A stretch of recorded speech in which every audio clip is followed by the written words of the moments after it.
Добро утро, Александар ужива во друштво со тебе и со Наташа, јас уживам во друштво со моите две соговорнички, дамите кои што се задолжени за реновирање на училиштата НИС Македонија во рамките на проектот на УСЕИТ, наречен проект за меѓуетничка интеграција во образованието, интегрирано од страна на МЦГО. Нешто повеќе околу тоа ќе ни каже господјата Лири Старова, која што е координатор на компонентата обезбедување стимул во училиштата, и Елена Мицева, асистент на проектот. Добро утро на двете. Добро утро. Кои се активности моментално се спроведуваат во рамките на оваа компонента? Споменав дека до сега се реновирани 11 училишта, следуваат уште неколку фази и уште неколку реновирања на училишта. Да, значи проектот за меѓуетничка интеграција во образованието, проект на USAID, имплементиран од Македонскиот центар за граѓанско образование, има 4 компоненти, од кои едната е обезбедување стимул на училиштата и локалните заедници. Значи, оваа компонента ние ја викаме реновирање, бидејќи се главната активност е реновирањето на училиштата, односно обезбедување подобри услови за децата и наставниците. Овој проект е 4 годишен и ние сме веќе во втората фаза на проектот. Во минатата година, пилот година беше, реновиравме 11 училишта и минатиот месец веќе почнавме со втората фаза, односно ги поканивме училиштата да аплицираат за учество во проектот.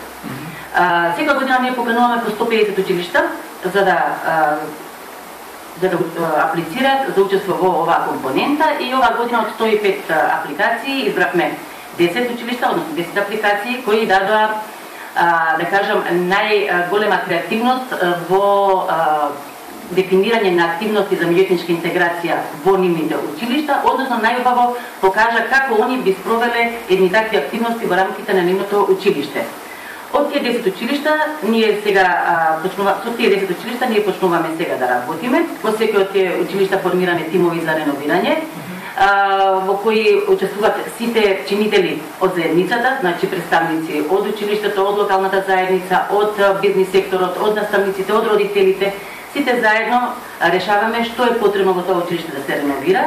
Сите заедно учествуваме понатака во самото реновирање, значи секој на свој начин. Да, секој на свој начин, колку може и како може учествува во тоа. Сите мораме заедно тоа да го работиме, за да потоа го учествуваме како свое и за да потоа го одржуваме како што треба. Така, за одржувањето ќе зборуваме малку подоцна и на прашање до Елена. Што говори вашето искуство кога станува збор за училиштата, општините и локалните заедници при реновирање? Значи, како што Лили спомена, според бројот на пристигнати апликации, постои огромно учество од страна на заинтересираност за учество од страна на училиштата, општините, родителите и локалните заедници.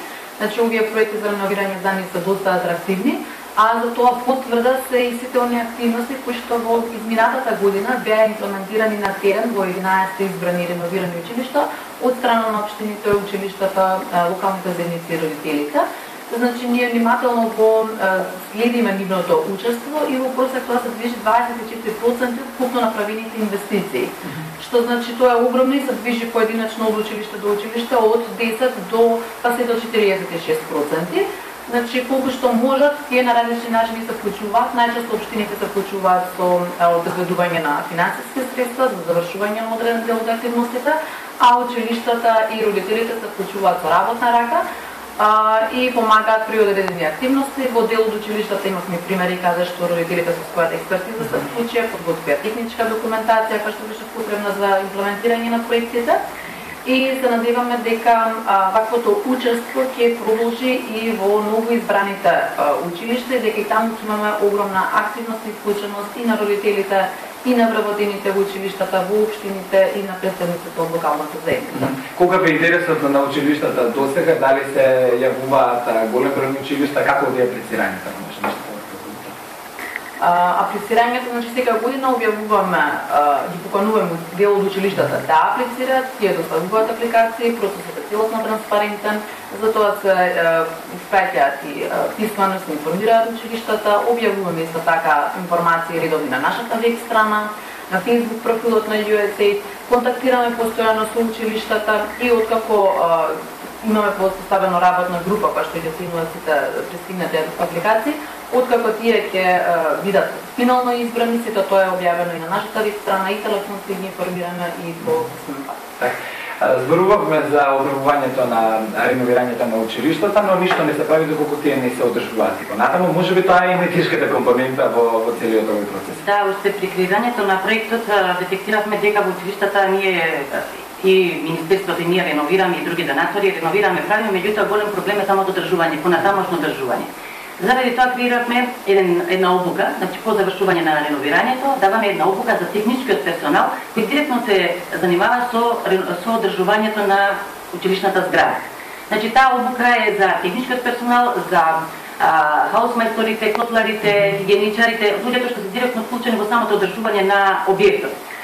По таа обука, на која они си ги поставуваат и прашањата со кои и проблемите со кои они се сретнуваат во секојдневието, ние имаме стручни лица, значи кои даваат одговор на сето тоа, им помагаат во сите тие секојдневни работи и по завршувањето на обуката им даваме по еден пакет алати, буквално алати, значи штрафцвигери, бормашини, градинарски алати, со кои они понатака ќе можат да го одржуваат објектот.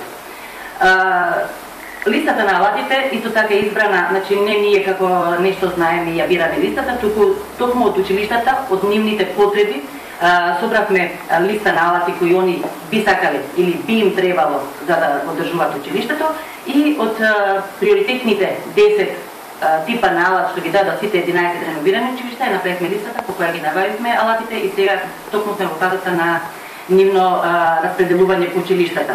Морам да потенцирам уште нешто, дека оваа компонента во овој проект на USAID е финансирана од Европската команда на Американската војска. Они се донатори, тони го даваат грантот за реновирање, кој е вклучен во рамките на проектот на USAID за меѓуетничка интеграција и образованието и кој ние Македонски центар за граѓанско образование го имплементираме во сите средни и основни училишта во Македонија. Јас знам дека ова што го работите навистина многу благородно, бидејќи станува збор за децата, тоа го правите секако за учениците. Има ли нешто поубаво тоа? Што говори вашето искуство кога ќе го завршите целиот тој проект и кога ќе отидете на терен да го свечано пуштите тоа училиште? Значи, после секој реновирање ние правиме една свечаност на која стичеме црвена лента, нели? И на која децата прават една приредба пред сите чинители кои учествувале во самото реновирање и кои го користат тој објект. Тоа е прекрасно чувство, сите се многу среќни, многу се задоволни, децата посебно го искажуваат на еден посебен начин нивното задоволство и нивната среќа што се наоѓаат во подобри услови, веќе немаат прашини, немаат галама, потопло име, почисто име, значи стварно има вистинска благодарност и вистинска среќа во нивните лица кога ја имаме токму таа, нели, веселба, да кажам, за свеченото пуштање на објектот. Токму така. Сосема за на крај, Елена, да подсетиме уште еднаш сите заинтересирани може да ве најдете на Facebook спомена, која е вашата официјална веб страница.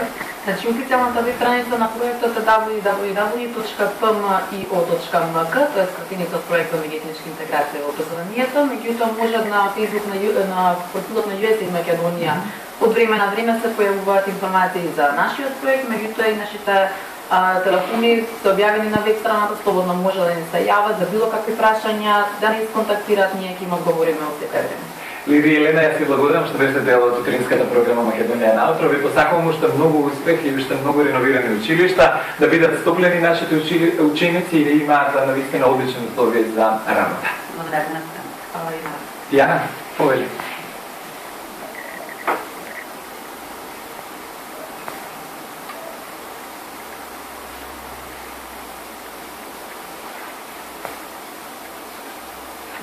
Јавија? Не ми изненади.